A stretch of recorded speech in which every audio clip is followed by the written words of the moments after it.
This session will be presented by Tim Goethals with Team Chief Operating Officer. It will last about 35 minutes and then a Q&A session will follow for a few minutes. Now I will leave the presentation to Tim. He will introduce the key objectives and demonstrate a live EventWorks functionalities. Thank you, Tim. Good luck. Thank you, Leah. Thank you for introducing our next webinar on session activities. Thank you all for joining. I'll just quickly share one slide with you to, if I find my slide, there it is. To recap very briefly the objectives of today's session. So let me quickly check that one. There we go. Just one technical issue, which hopefully should be solved soon. There we go. I hope you can see this screen, which I'll try to put a bit bigger. There we go. Yeah, perfect. There we go. So, well, thanks again for joining. So today's or the webinar, which we're having now, is about session and activities. The focus are really to give you a bit of an overview of the module, both in terms of functionalities, but I also try to go a bit deeper into the setup and also explain you and show you a bit how this module is integrated with some of our other modules, which I think is important because it's one of the modules that is quite interconnected with some of our other ones. And then I'll finish by give you some examples of concrete usage of the session module, because we can really use it for different applications, which I'll try to illustrate at the end of the presentation. So let me quite do this and do a little change. I hope you can see that okay. Still? Yes. Perfect. So there we go. The session module is, like I said, it's to manage what we call session, or if you like, sub activities. So it's like a subset or a number of subsets of your main event. It is, like I said, linked to a number of other modules, actually 4 of them. Well, actually 2 are modules, and actually the 2 others are actually what we call our companion apps. So it's integrated with payment, which means you can put a price on a session and manage payment. It is linked with access control, which I think is very interesting to manage, I would say, different items of your event. It is linked with our participant app or the delegate app to show the program. And finally, it's also linked with our seating plan app because it's the way we link actually seating plan to an event that is configured onto the main platform, EventWorks. Before I show you a bit of the settings, let me quickly show you how it looks like from a front-end perspective. For the ones who have attended previous sessions or as already seen EventWorks, you know there is a backend and a front end. What you could see on my screen just before this was actually the backend of the tool, whereas now I'm showing you the front end, which is basically the registration or the participants form. In this case, you see we are on a tab called Activities that you can rename, obviously, where we have the different sessions being displayed for this particular participant. You see that you have a number of them, which are in this case regrouped by day under each other. I'll show you in a minute that we can also change that view to have them consecutively shown with a calendar. This is particularly useful if you have an event which is going over a certain number of days. If you have 2 or 3 days and depending on the number of the session, it's quite easy to scroll up and down. But obviously, if you have a very extensive event where you have, 150 or 200 sessions, which is something that can happen, then obviously, if they are happening over a week, let's say, then it's easier to display them a bit differently. So you see here, I am in this case, Timothy Sewell, and I am, which I'll show you here, I am part of the group delegates. As you might recall, or as you might know, EventWorks is built around what we call the registration groups, which have an impact on how the registration form is displayed on the front end to the particular delegate. But in this case as well, it will also have an influence on what this particular delegate that is in this particular group called delegates, or the normal delegates, if you like, will see in terms of sessions. You see here, I am here as a delegate. If I quickly do a switch from a VIP guest, in this case, I'll open another delegate, which is myself. Not that I'm considering myself as a VIP, but it's just a matter of an example. You actually see that there are slight differences. You see that, for example, the VIP dinner and the VIP lunch is displayed for myself, but for Mr. Timothy Sewell, there is no such session. So basically, it's one of the things I'll show you when we look at back office setup. You can really define which sessions are visible to which group or categories. So that's the first thing you can define. Obviously, it's not something you have to use. You can have a very simple setup where all the sessions are the same for everyone. In this case, the way we've done the setup, it's not. So that's one thing you can do. I'm just going to close these two and re-log on as my normal delegate, because I cannot have two people logged on at the same time on the same computer. So if I go back to my sessions or activities, there are a number of things you see here. You can obviously click in the different sections. And this is a good opportunity to explain you the characteristics of a session. So a session obviously has a name, it has a date, it has a time, it can have a room, it can have a speaker. In this case, it's what you see here. And it can have as well a type and a format. The type is really a way for you to filter in the sense that, and this is also where you can define the colors, in the sense that you can define what we call session types. You can use them how you like. In this case, we name them as a logical regrouping, workshops, networking, social. It could be a keynote, but you could also filter them differently. Let's say you have an event where the different sessions are tagged by a color coding. You can have that then here as well. So it's really up to you to define how you want to do that filtering. So if I click obviously on the different types, it will only show the sessions which are related to the type, and you will see as well as the corresponding colors. The other thing, which is pretty recent, actually, it's something we developed recently, given the current climate and circumstances in the world. It also now has what we call a format. So basically, you can have two types of formats. I'll show you later in the back office. You can have an in-person meeting, which is usually what you have, but you can also have an online meeting, which allows you to define a link for people to join, and I hope you saw that as well when you registered to these webinars. We use that same functionality and potentially a code, because as you know, some I would say online tools ask you for a specific code.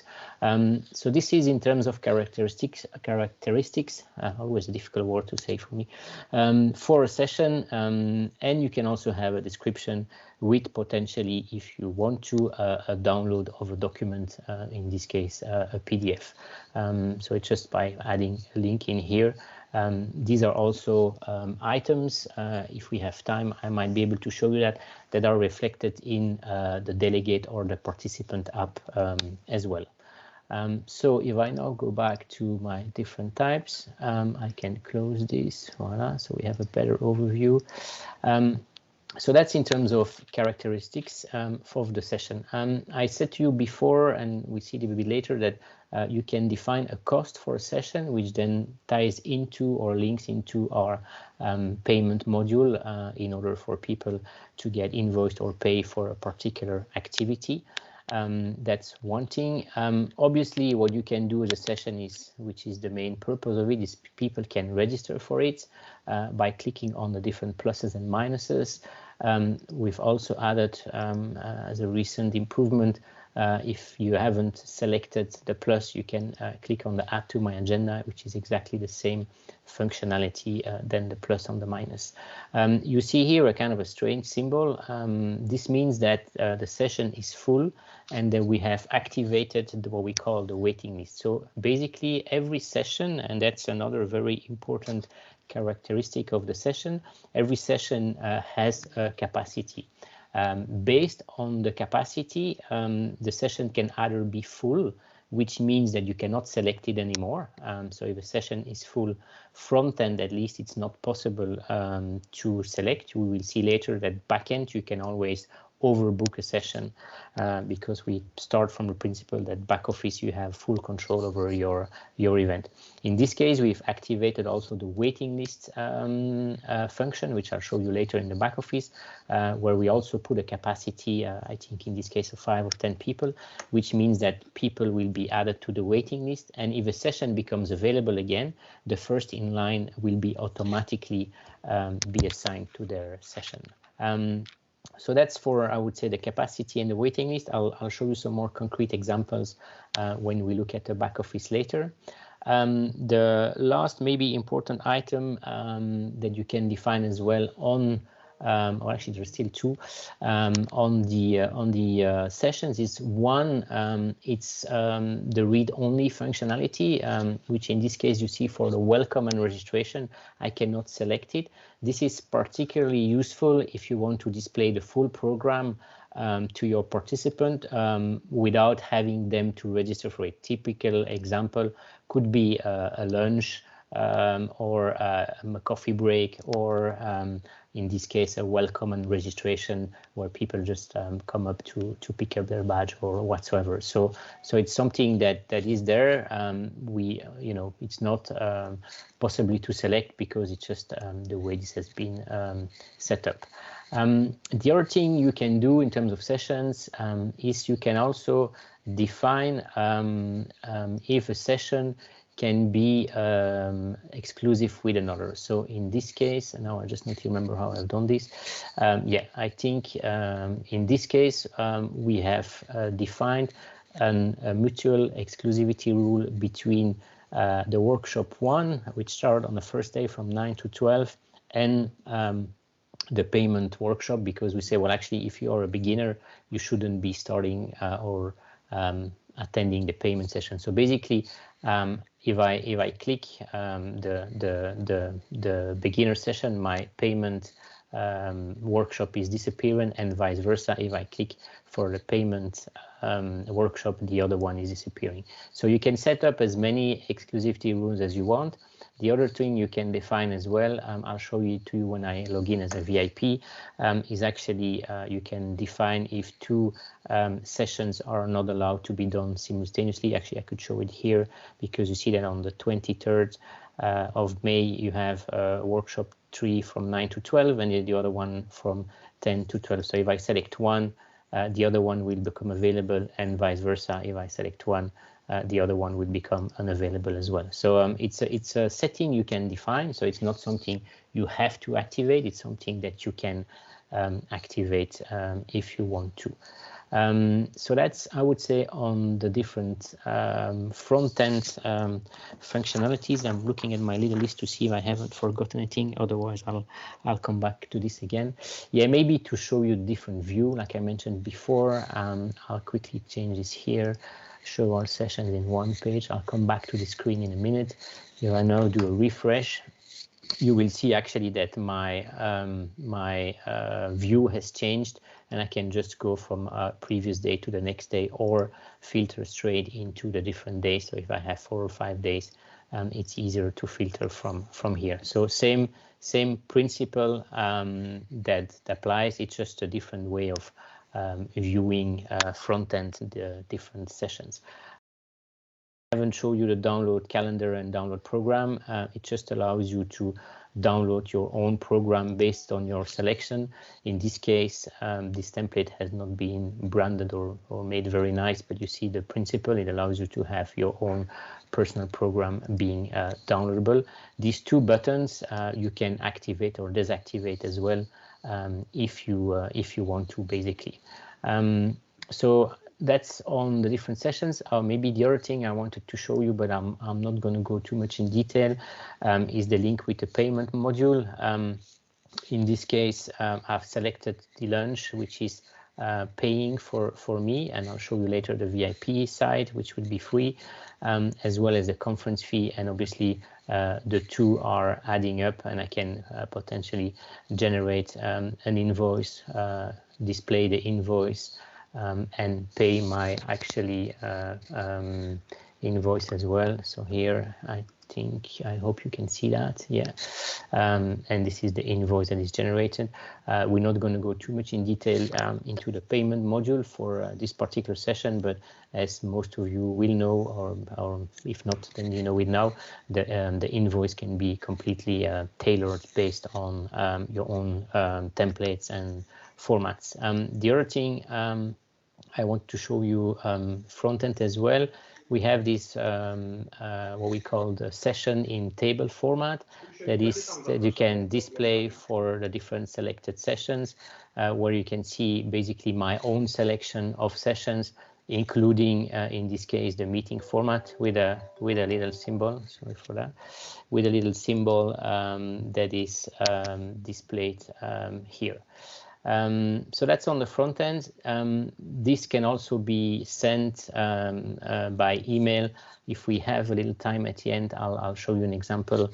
But as you all have registered for these webinars, it's the same principle. You can send into the confirmation or acknowledgement email as well, this table where you have a different session selected, including if it's an online session, the link and the code to be able to connect. So that's a bit on the front end. Let me now quickly go to the back end.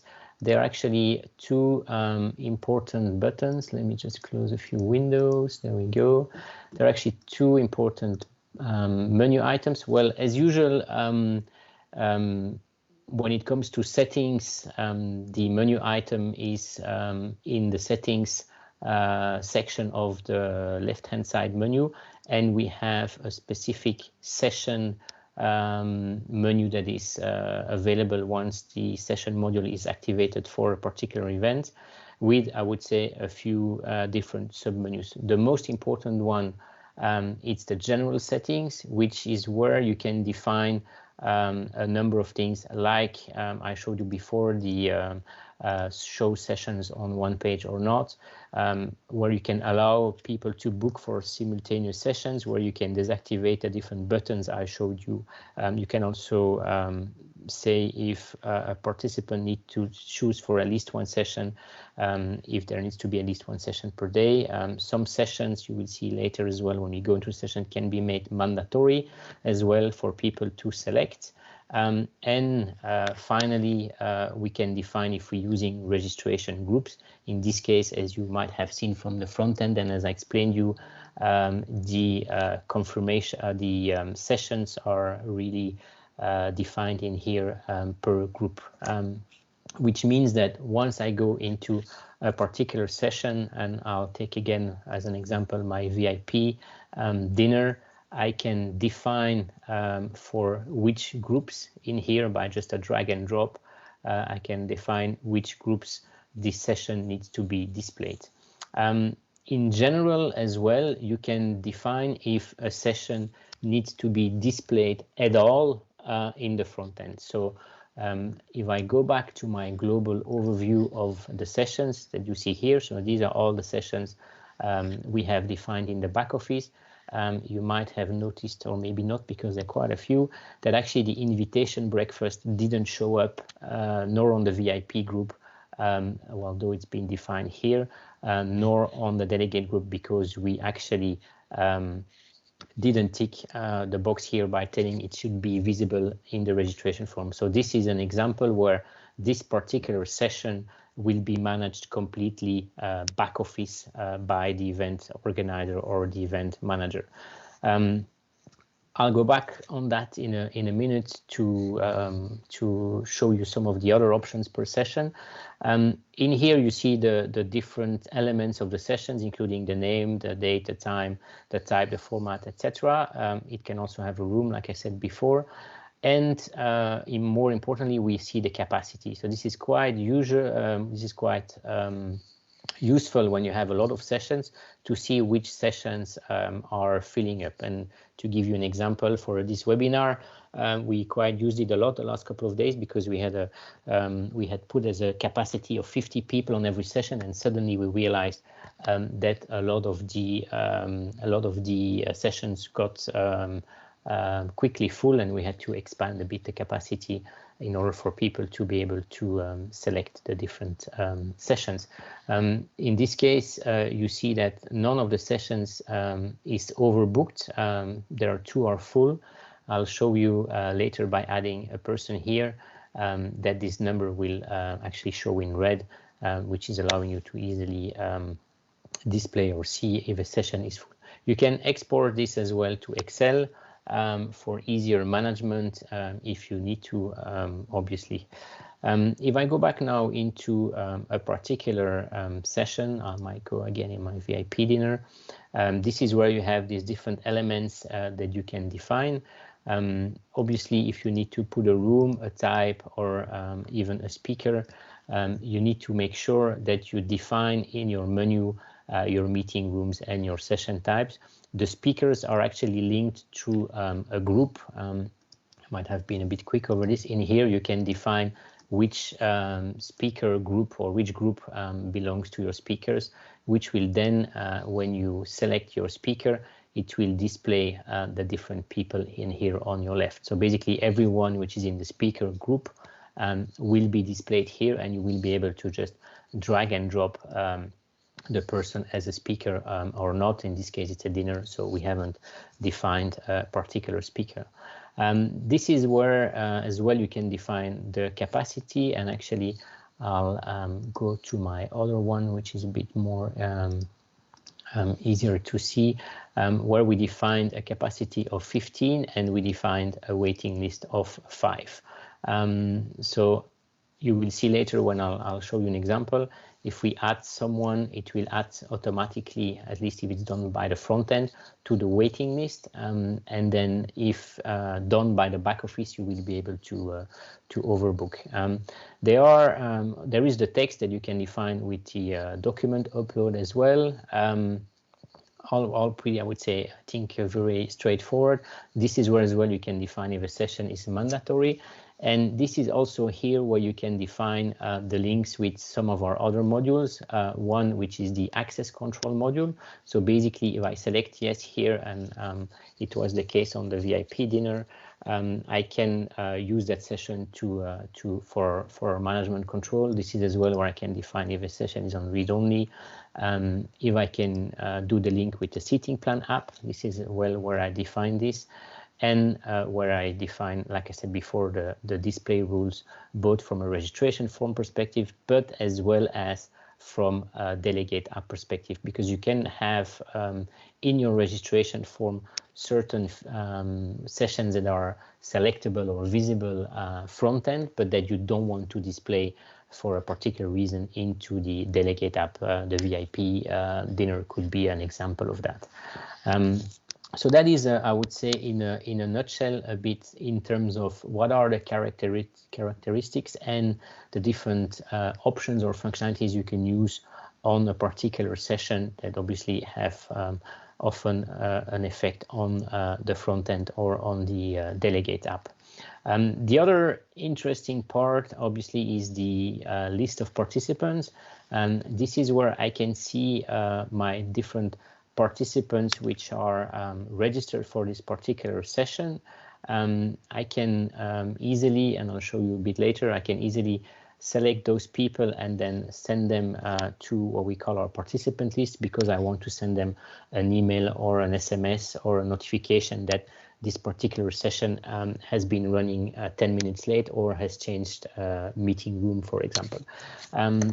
But before I do that, I wanted to show you the waiting list. In this case, you see we have 15 people, one on the waiting list. If now I, let's say I remove a person from the session, sorry, you will see that my person, which was in the waiting list here, which is Wayne Albrooks, just got automatically inserted onto the session. So the system will really follow first come, first serve, without really taking, I would say, the order of registration if it's done by the front end.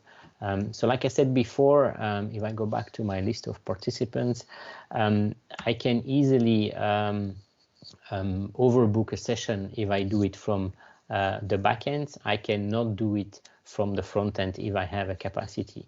The way you do that from the back end is via the Sessions tab on a participant, and I'll show you now first an example individually. I'll show you later an example where we can do this in bulk. But you see here I have a particular person which has been registered, in this case only for the VIP dinner.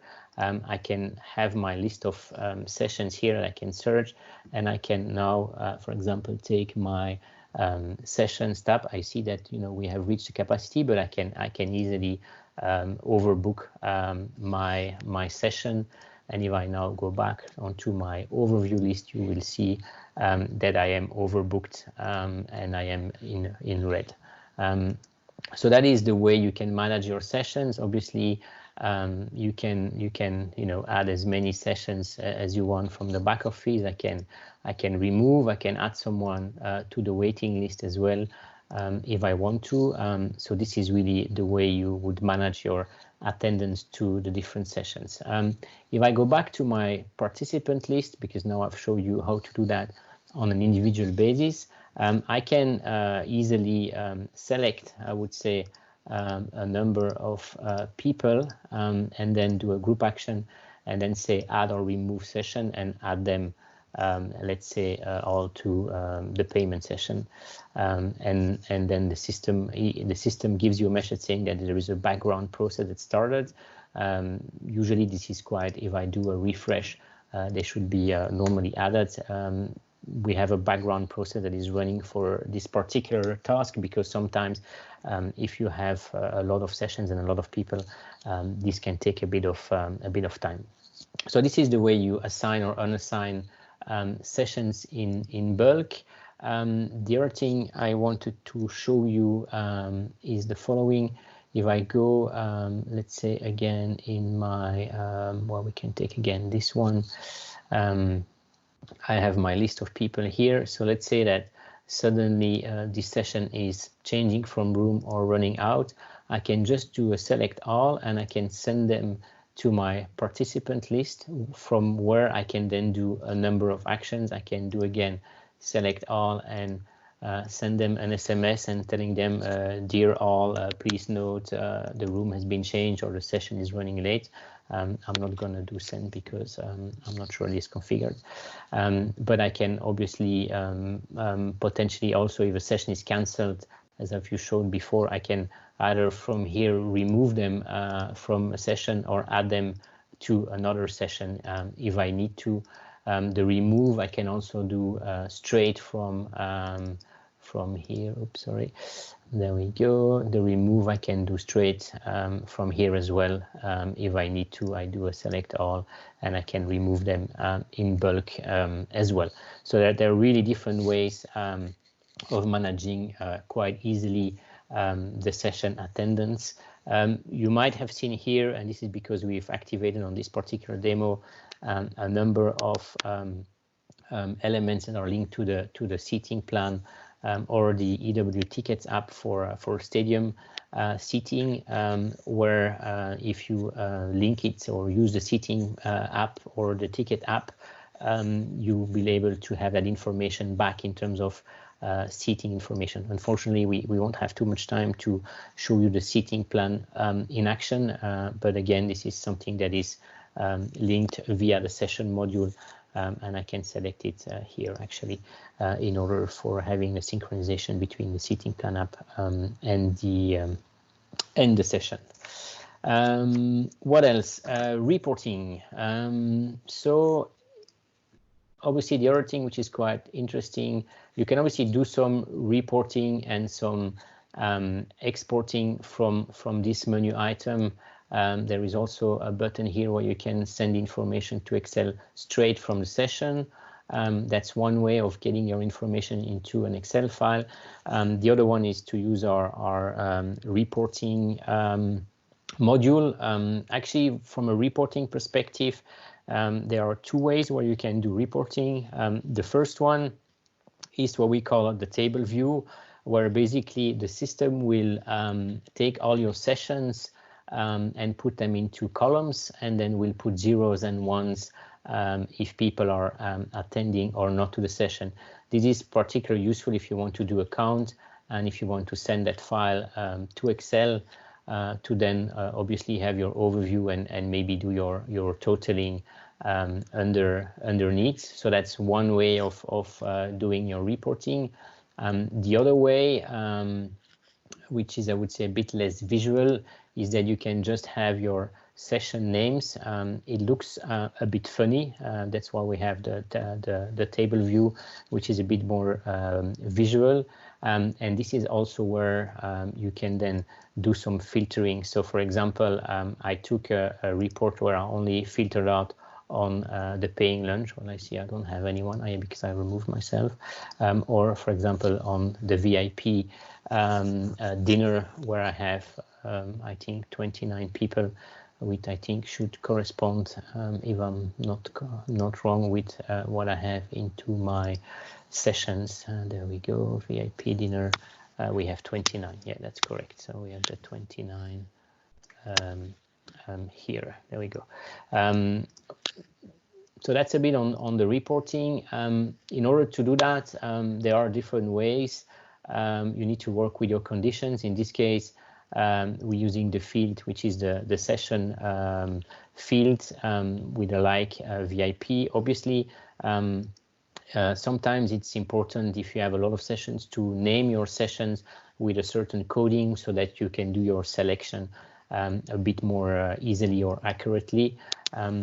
It's important as well to mention that we have these different fields. Like I said, we have the field that is displayed in a kind of a text format. We have the sessions field for reports, which is the one which is displayed in a tabular format. And sometimes it's quite important maybe to show you that because it's not always easy for you to know. There is the session for report, which is the one that is using the tabular approach, whereas the other one is just a session. The same when you use the fields front end or into a document. If I go back to what I showed you here, if I go back to my VIP this time, the field that is used here on the confirmation page, it's what we call the session table field. We have a normal session field as well, because in this field, for the ones which are a bit more technical, there is some HTML coding in there. So this is what is making a nice table, and which is also allowing you to have a nice table into a confirmation email, for example. So that's a bit, I know I have some other examples on access control I wanted to show you, which I think is quite useful because it's the other integration we do use. So let me show that quickly to you as well. So if I go to my participants and my access control tab, every participant has a unique ID and a unique QR code that is displayed here. So what we do more and more, to be honest, is that we manage things like meal vouchers for sport events or even for conferences or meetings through the access control of the QR code. We recently as well for Longines Masters, we use this for the whole crew catering for people to have access to the staff lunches.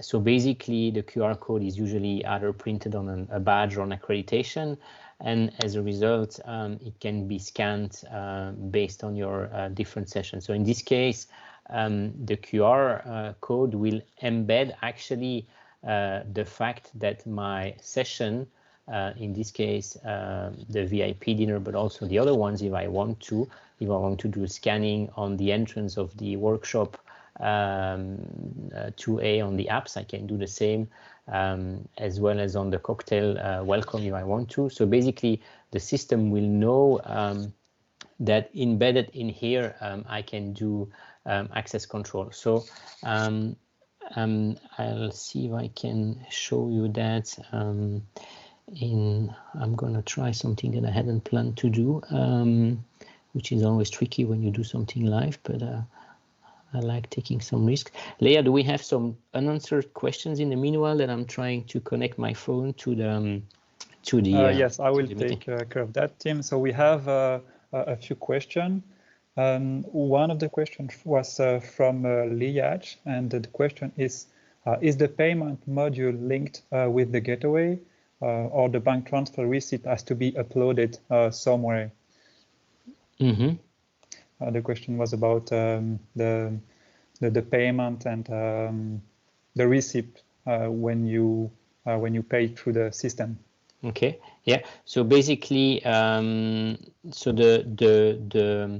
I think there are two elements in that question, if I understand it correctly. The first one is the receipt or the invoice. So the way you set up your invoicing and your receipts can be done through the system. So you set that up.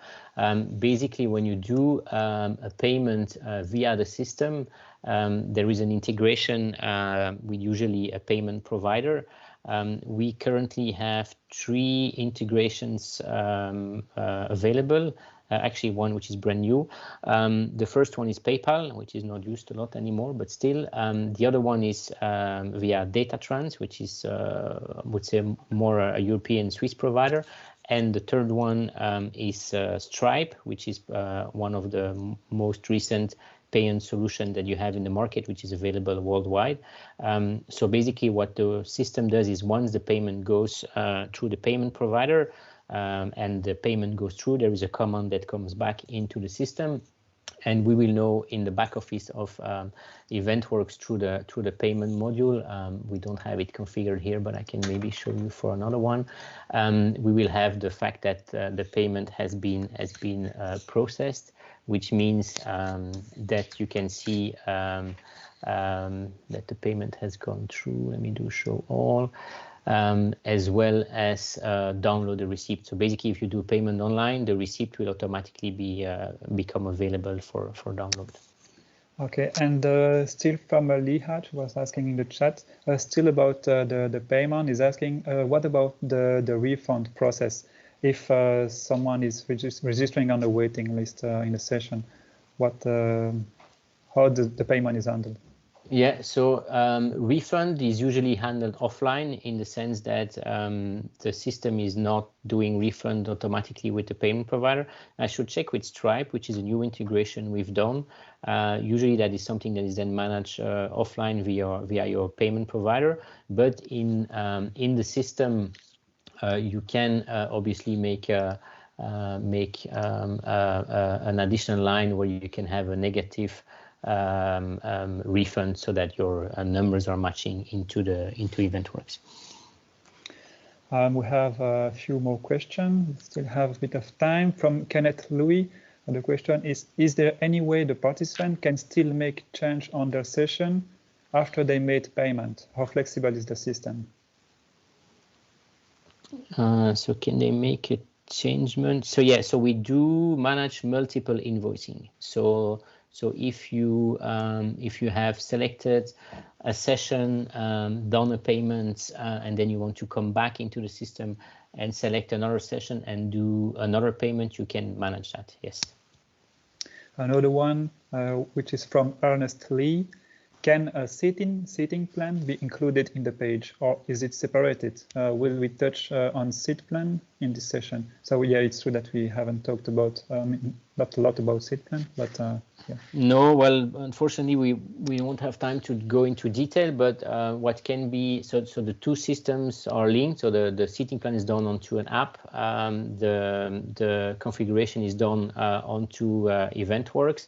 What you can download, and Ernest, we can have a separate demo on that if you're interested. What you can download from the session is what we call the seating plan in PDF, which is taking exactly your seating according to different tables, etc. And still from Ernest, can QR codes be exported into e-wallet or as print screen in photo, if not printed? Not yet, but it's something which is in testing. So so you can have the QR code onto the Delegate app for sure. And then one thing which we'll have soon is that you can download it to your e-wallet. And the last question from Gislan. Is there a way to use profile and event groups to assign sessions? Now it seems that we have to choose one or the other. It would also be interesting to assign with a field condition. Can you repeat that? Yeah, is there a way to use profile and event groups to assign sessions? If I understand the question both at correctly, the same time. At the same time, no, you need to make the choice between the two. Yeah, you either one or the other. Correct. Yes. And the second part of the question was, is it possible, or it would be interesting to assign with the field condition instead of the profile or the group, I guess. Yeah, that's something which is in the MIC, where you can actually, and I've seen it working a few weeks ago actually in test, where you can define a field as a condition instead of your group to allow a bigger granularity. So let's say you have a field, let's say, are you attending the dinner? Yes, no. And that field you can then use as a precondition to display your session, if that's the question. Okay, that was all from the question for you. I won't have time to connect my phone. I was almost there, but basically what I wanted to show you is that I can scan here, and I'll just do it so you see it in the back office. But we have an access control app that is allowing you to do scanning, and basically in a few words, what I need to do, I need to configure the app on the right event, and then I need to set up the app onto a particular session. So in this case, I'll go back to my other participant on the VIP side. So in this case, on my phone, I have set my access control app on session mode, and I've indicated to scan on the VIP dinner. And basically, if I scan my QR code, you won't see it, but I'm scanning it right now. It will show me as valid, and actually if I refresh the page, you won't see what I've done, but you see that I just scanned via operator 1 the session, and that my person is valid. If I take my my other participant, which was the normal delegate, and I do the same operation, and I scan again the QR code, there we go. This one says he's not registered for the session, and if I do a refresh, you will see I've been refused. I have obviously that same view on event level, where you can see my last 2 scans, which these are the ones I done yesterday evening to test, and you see the 2 that I just done now. So we use this a lot, and we use it at a high scale for the beach games in Doha. Where we basically every hotel had a few phones to scan the different lunches, and based on your registration group, either if you were an athlete or if you were an NOC delegation and so on, you would have access to different hotel restaurants, and basically by scanning your QR code on your accreditation, the hotels would see if you're valid or not. If you're not valid, you could obviously pay for your dinner. And what we can also do, which I won't have time to show you, is then at the end of every lunch session or dinner session, an automatic email goes out from the system to the, let's say, F&B manager of the hotel with a different scan, so they can then do their invoicing or do their checks accordingly. So voila. We have one more question from Bossy Christine, who is asking about the app on the check-in app. Is it possible to add a new guest from the app directly? No, you can't. It's for the moment our apps are read only. The way to add usually a new guest onto an event is by using the on-site registration module, which we have not acted, which we have here. But yeah, you cannot do it via the app. Okay, thank you very much, Tim. I'm sorry I have to cut you off here. No problem, no problem. Thank you for the presentation, and thank you all for joining this session. We really hope you have learned new features and that this session was interesting for you. Do not hesitate to continue to ask your questions in the chat or contact us later. We will answer you with pleasure. We look forward to seeing you in the next session. You can quit this one and just simply click on the link for the next one. Thank you very much, and see you in the next one. Thank you, everyone. Take care. Thank you, everyone.